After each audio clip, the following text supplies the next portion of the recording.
po. Anong ayaw mo? Ayoko po. Anong ayaw mo? Ayoko po kayo mag-break. Bakit?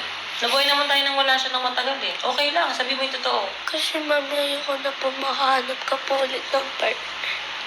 Okay na po kay daddy. Ayaw mo na ng iba. Ikaw hindi na ako magpa-partner, anak, okay lang din. Babanga ko sa'yo, pag nag-break kami natin, hindi na talaga ako makipag-partner. Kaya ako maging single mom lang, walang stepfather, walang kahit na anong tatayo sa'yo. Pag ganun ba, okay lang sa'yo mag-break kami? Anak, gagawin ko yun, pangako. So, bakit din po? Kasi ako din ba po na walang tatay po. Tapos si daddy po yung nagana sa akin. Naging daddy po, kaya ayoko po. Saka love ko din po siya. Kaya nataas sa kanya ng boses. Mahal mo pa din siya. Kasi po, bukod po kay Papa Odi, siya po yung tumatayo na.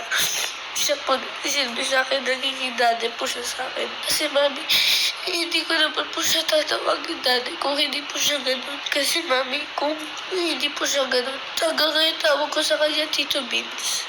Kasi nung paniligaw pa lang naman siya, nakita ko po na maayos po siya.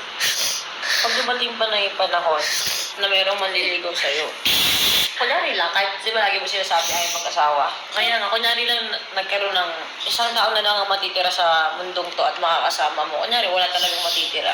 Pipili ka ba ng lalaking na katulad ni Tito Vince o ni Daddy? Bakit siyang klase ng tao pipiliin mo? Kasi mami, nakita ko po kung paano po siya sa'yo. Kasi mami, mahal tayo ni daddy. Eh, tinaas sa kanya ng boses eh. Mami, pwede naman natin siya bigyan po ng chance. Bigyan ng chance. Hanggang gusto mo siya sa buhay natin, nandyan siya. Yun lang ang masasabi ko. Kung gusto siya sa buhay natin, tama? May sinasabi mo. Okay. Pag ayaw mo na, sabihin mo lang. Pag ayaw mo ko mag-boyfriend kapag tapos, pag nag-break kami ni daddy, wala din problema, anak, gagawin ko yun.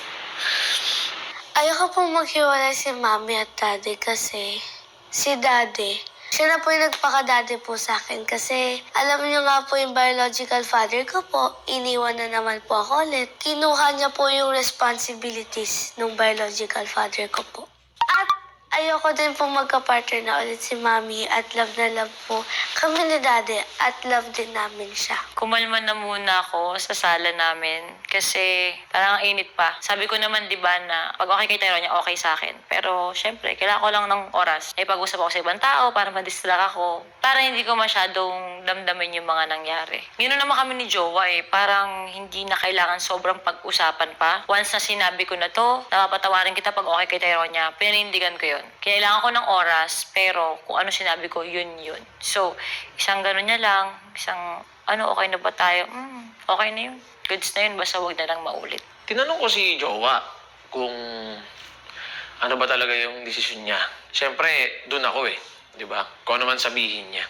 Binigyan ko siya ng time.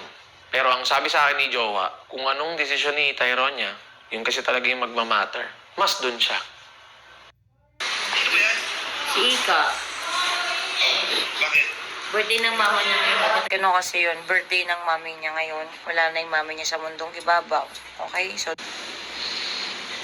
Quick Insect Killer to the rescue! And Bugs Quick with its affordable knockdown power and lasting protection for up to 7 days.